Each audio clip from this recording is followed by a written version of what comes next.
अस्सलाम वालेकुम व्यूअर्स। अब हम डिस्कस करने लगे हैं क्वेश्चन नंबर 238। तो क्वेश्चन नंबर 238 कहता है the subdural hematoma due to the leakage of cerebral when.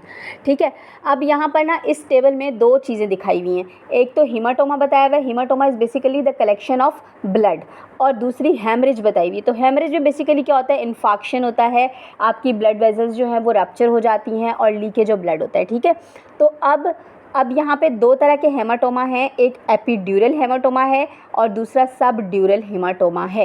AP mean above, यानी कि जो ड्यूरल मेम्ब्रेन से ऊपर है वो एपीड्यूरल हेमाटोमा है, और जो ड्यूरल मेम्ब्रेन्स के नीचे हैं वो सब ड्यूरल हेमाटोमा है।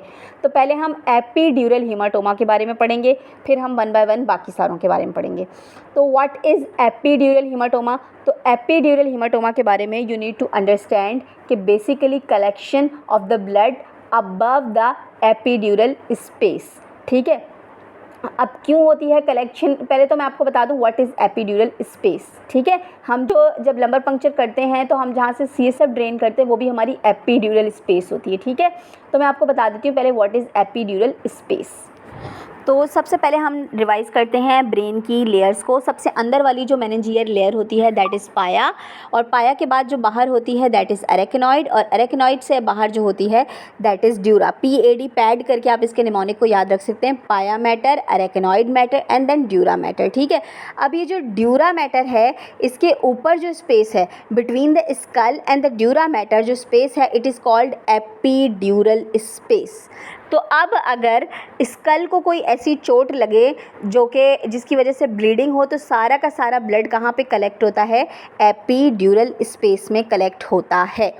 तो एपीड्यूरल हेमाटोमा में क्या होता है? रप्चर होता है मिडल मेनिंजियल आर्टरी का, which is the branch of maxillary artery. ठीक है, it is the branch of maxillary artery and it is the anterior branch of the middle meningeal artery leading to the epidural hematoma. सही है। अच्छा, पहले तो मैं आपको लोकेशन बता देती हूँ कि मिडल मेनिंजियल आर्टरी कहाँ पे होती है और टेरियन क्या होता है। ठीक है, तो सबसे पहले तो आप इस डायग्राम में टेम्पोरल बोन में टेरियन को अप्रिशिएट करें कि टेरियन टेम्पोरल और पैराइटल बोन की ज्वाइनिंग पॉइंट पे होता है। ठीक है, जहाँ पे ये बॉक्स बना हुआ है this region is called pterion, जो कि पैराइटल बोन और temporal bone and some part of your sphenoid bone इसको इंक्लूड करके बनता है। तो टेरियन को आपको पता होना चाहिए कि ये पैराइटल और टेम्पोरल बोन की वजह से बनता है। अब यहाँ पे कौन सी आर्टरी लाई करती है? यहाँ पे मैक्सिलरी आर्टरी की एक ब्रांच जिसे हम कहते हैं मिडल मेनिंजियल आर्टरी, उसकी भी एंटीरियर ब्रांच, मैक्सिलरी आर्टरी की ब्रांच मिडल मेनिंजियल आर्टरी, और उसकी भी एंटीरियर ब्रांच जो है वो इस जगह पे लोकेट करती है। अब यहाँ पर कभी भी ट्रॉमा हो, किसी ने बैट उठा के मार दिया, ठीक है, यहाँ पे किसी ने ब्लो दे दिया, एकदम बॉक्सर बना के दे दिया, ठीक है, या कोई चोट लग गई और बिल्कुल इस हिस्से पे आके कुछ लग गया, कोई टेनिस बॉल लग गई, कुछ भी चीज़ जो यहाँ पे आकर लग गई। ठीक है, बच्चों में अक्सर लोग करते हैं सर टकराने वाली चीज़ें जो करते हैं, और चाइल्ड अब्यूज़ में बच्चों को इस जगह पे बहुत ज़्यादा मारा जाता है। तो ये वो सेंसिटिव पॉइंट है जहाँ पे पैराइटल और टेम्पोरल बोन्स जो हैं आपस में जुड़ती हैं, और यहाँ पर मैक्सिलरी आर्टरी की मिडल मेनिंजियल ब्रांच की एंटीरियर ब्रांच होती है, जिसकी वजह से क्या होता है, इस आर्टरी के रप्चर से यहाँ पर हीमाटोमा बन जाता है। इसे कहते हैं एपीड्यूरल हीमाटोमा। ठीक है, अब मैं आपको बताती हूँ एपीड्यूरल हीमाटोमा के क्लिनिकल साइंस क्या होते हैं। तो सबसे पहले एपीड्यूरल हेमाटोमा में सबसे इंपॉर्टेंट और मोस्ट इंपॉर्टेंट साइन होता है loss of consciousness follows by the return of consciousness, यानी कि बंदा थोड़ी देर के लिए बेहोश होगा और थोड़ी देर के लिए दोबारा उठ के बैठ जाएगा।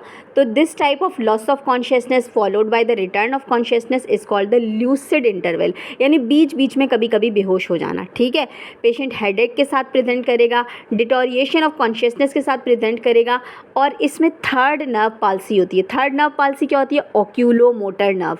ओक्यूलोमोटर नर्व के लिए you need to remember the dilatation of pupil. ठीक है, इसमें आंख का तारा फटा हुआ रहता है। ठीक है, डायलेटेड प्यूपिल रहता है इन दी ओक्यूलोमोटर नर्व। ओक्यूलोमोटर नर्व की पाल्सी के दो साइन याद रखिएगा, मिड्रियासिस यानी डायलेटेड प्यूपिल, और दूसरा आप याद रखेंगे टोसिस।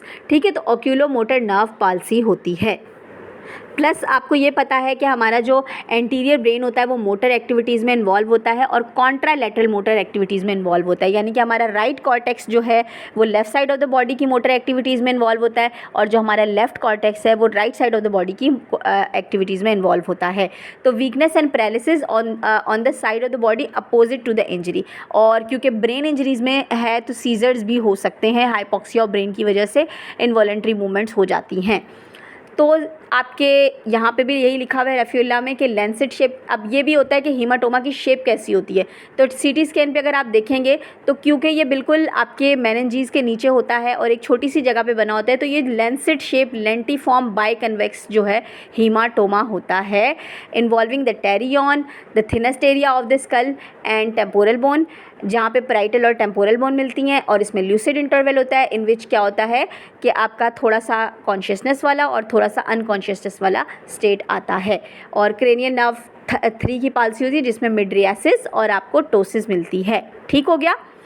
तो अब अगर हम सब ड्यूरल हीमाटोमा की बात करें तो सब ड्यूरल हीमाटोमा को हम एपिड्यूरल से कैसे डिफरेंशिएट करेंगे कि सब ड्यूरल हीमाटोमा, पहली बात तो ड्यूरल स्पेस में ब्लड कलेक्ट होता है, ठीक है, और वहाँ पे क्या थी, वहाँ पे middle anterior branch of middle meningeal artery which is the branch of maxillary artery, इस तरह से ब्लीडिंग हो रही थी। लेकिन यहाँ पे वेन्स हैं, यहाँ पे ब्रिजिंग वेन्स हैं, यहाँ पे ग्रेटर सेरेब्रल वेन है, यहाँ पे डिप्लॉइक वेन्स हैं।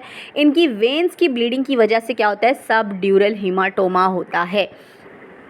एपिड्यूरल हीमाटोमा में हमने लेंसेट शेप पढ़ा था, एक कॉन्वेक्स लेंस की तरह से जो है एक हीमाटोमा बनता है, लेकिन सब ड्यूरल हीमाटोमा में एक ल्यूनर सा, एक क्रीसेंट चांद की तरह का पतला सा जो है एक कनकेव किस्म का हीमाटोमा बनता है। ठीक है। दूसरी इंपॉर्टेंट चीज़ जो आपने इसमें याद रखनी है कि ये सेकेंडरी टू ट्रॉमा भी हो सकता है ओल्ड एज पर्सन में, और अल्कोहल फॉलिंग ओवर की वजह से भी होता है, यानी अल्कोहलिक्स में ये देखा जाता है, जो अल्कोहलिक्स अचानक से गिर जाते हैं तो उनमें देखा जाता है। ठीक है। Most commonly occurred around the frontal and the parietal bone, और वो किस में था, वो टेम्पोरल और प्राइटल में था। ये फ्रंटल और प्राइटल बोन के अराउंड होता है, और रिस्क फैक्टर इसमें ओल्ड एज होता है, अल्कोहलिज्म और एंटीकोगुलेशन। फीचर्स इसमें क्या होते हैं, इसमें भी पेशेंट हेडेक के साथ प्रेजेंट करेगा, इसमें भी फ्लक्चुएटिंग लेवल ऑफ कॉन्शियसनेस होगा, लेकिन उसमें लूसिड इंटरवल था। लूसिड इंटरवल में क्या था कि थोड़ी देर के लिए कॉन्शियस हो जाना, थोड़ी देर के लिए अनकॉन्शियस हो जाना। ठीक है।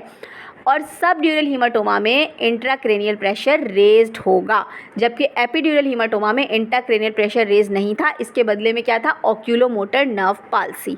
Now you can differentiate between both of them, कि अगर क्वेश्चन आता है आपके पास कि एक बच्चा खेल रहा था और खेलते खेलते उसके सर पे अचानक से जो है वो साइड पे आके चोट लगती है और उसको ब्लीडिंग होती है, ब्रूज भी नज़र आए, अगर बाल ना हो तो ब्रूज भी नज़र आ जाएगा, तो उसके यहाँ पे जो है उसके बाद उसको थोड़ी देर के लिए कॉन्शियसनेस होता है, थोड़ी देर के लिए अनकॉन्शियसनेस होता है, आंख में उसका प्यूपिल जो है वो डायलेटेड है, तो आपका दिमाग में डायरेक्ट एपिड्यूरल हीमाटोमा जाना चाहिए। इसके बरक्स अगर आपको क्वेश्चन इस तरह से आता है कि एक अल्कोहलिक बंदा है और उसने शराब पी और वो एकदम से गिर गया और उसके बाद जो है उसका भी फ्लक्चुएटिंग लेवल ऑफ उसका कॉन्शियसनेस है और जो है अब उसको किस तरह का हीमाटोमा होगा, तो उसको सबड्यूरल हीमाटोमा होगा। वो आपसे ये भी पूछ सकते हैं कि कौन सी चीज़ इसमें इन्वॉल्व होती है, तो इसमें हमारे पास सबड्यूरल वेन्स होती हैं, ग्रेटर सेरेब्रल वेन्स इन्वॉल्व होती हैं, डिप्लॉइक वेन्स इन्वॉल्व होती हैं, ब्रिजिंग वेन्स, ब्रिजिंग वेन का क्वेश्चन अक्सर पूछा जाता है। ठीक है। ब्रिजिंग वेन इसमें इन्वॉल्व होती हैं। दूसरी एक चीज़ आपसे ये भी क्वेश्चन बना के पूछा जा सकता है कि एपिड्यूरल हीमाटोमा में कन्वेक्स्ड होता है, ठीक है, बड़ा सा कन्वेक्स लेंस शेप जो है हीमाटोमा होता है, जबकि आपके सबड्यूरल हीमाटोमा में कनकेव क्रीसेंट शेप पतला सा बारीक सा हीमाटोमा होता है। तो ये सारे डिफरेंशिएटिंग पॉइंट थे जो आपने माइंड में रखने हैं regarding the exam point of view. कोई मिस्टेक हो तो काइंडली मुझे कमेंट सेक्शन में ज़रूर करेक्ट करें। Thank you so much for watching the video. Stay connected for next one.